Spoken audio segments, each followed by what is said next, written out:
ำคำแม่สั่งมาเลี้ยงวัวเลี้ยงควายเศร้าสวยควายลงเล่มหญ้าคิดโห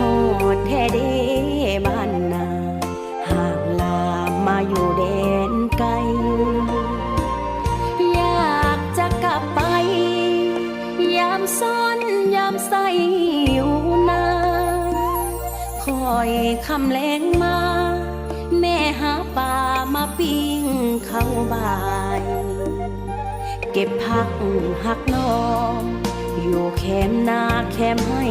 ได้หลายเดือน8กินหมากแตงลาย